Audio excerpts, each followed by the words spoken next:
Well, fine, good afternoon all. This is Patricia and I'm traveling for history. I'm in Plymouth, Vermont today at the Calvin-Coolidge State Historic Site. Now in this room, you can see there's all sorts of things in this room. Pan around. And here, it's Coolidge's contemporaries, the ascension of early 20th century world leaders. Pretty interesting stuff. Please feel free to pause and read, because there's a lot of boards in here. And I have a lot of filming to do, so let's look at the photographs, though.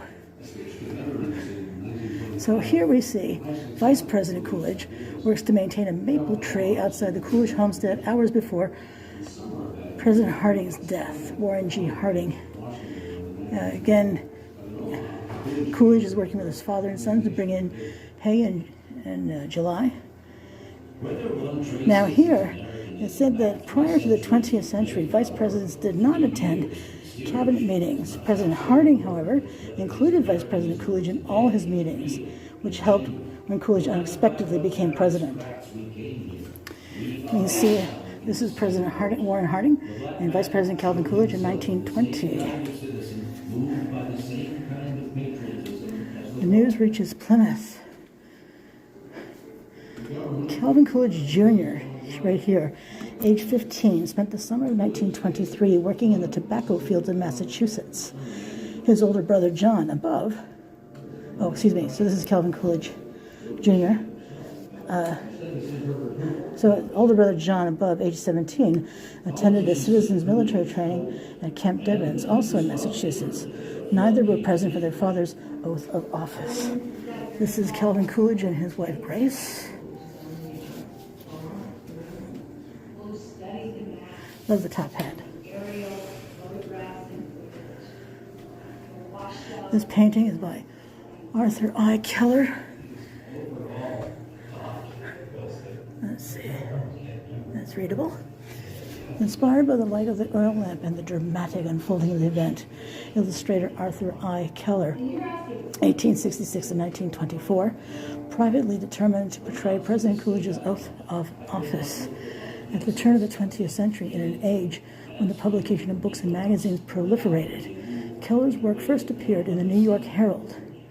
The rich, romantic nature of his style quickly led to regular assignments for the Ladies' Home Journal, Harper's, and Collier's. He was in high demand as a book illustrator and contributed to more than 150 books in the first decade of his career. In his autobiography, Calvin Coolidge remarked on the painting, saying, quote, "The picture of this scene has been painted with historical accuracy by an artist named Keller, who went to Plymouth for that purpose. Although the likenesses are not good, everything in relation to the painting is correct," unquote. And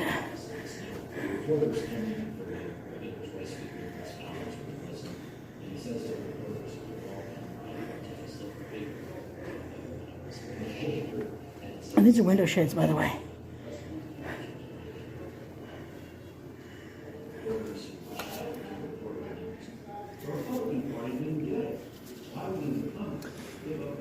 The Plymouth, the Coolidges would summer here, and it was considered the summer White House.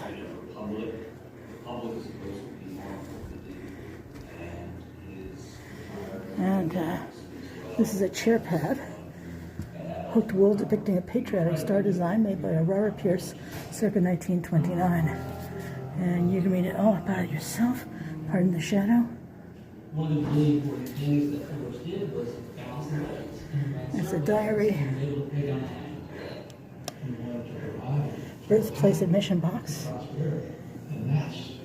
Financial contributions left in this box helped to preserve the Birthplace Museum until the General Store building came into state possession in 1968.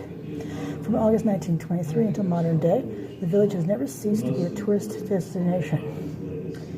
And then there are guest books from 1924 to 1968. Florence Cilley, that's capital C-I-L-L-E-Y, operated the village's general store during the Coolidge presidency. Beginning in 1924, she opened a private apartment behind the store as a museum to Coolidge's birthplace. Thousands of tourists signed her guest books.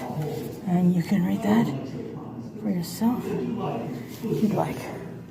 All these beautiful old books, leather bound, beautiful. And there's Silent Cow again.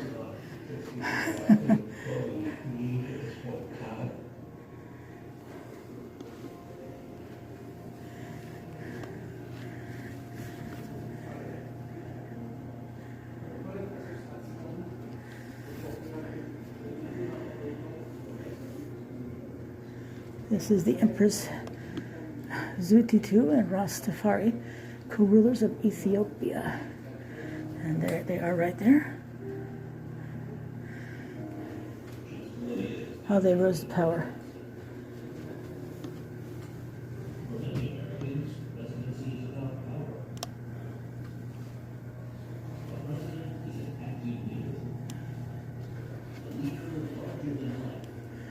Emperor Taisho of Japan.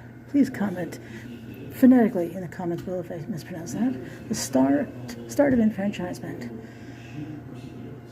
And certainly feel free to pause and read. George V of the United Kingdom. A constitutional crisis.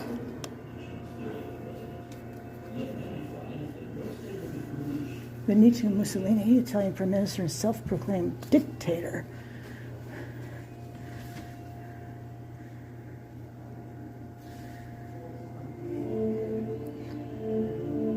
Now he, I know, was assassinated.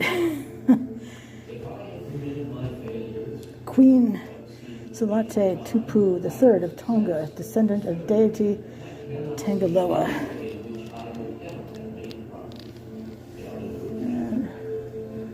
This here, Calvin Coolidge himself, ascension by the Constitution.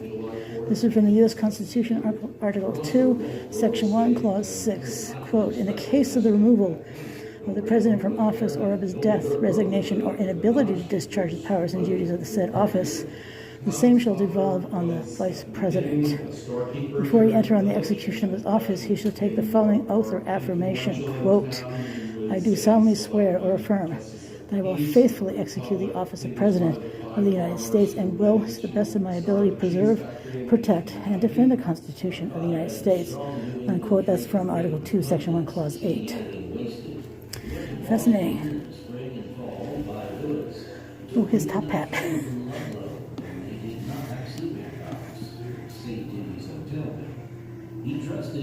And the leather carrying case for it.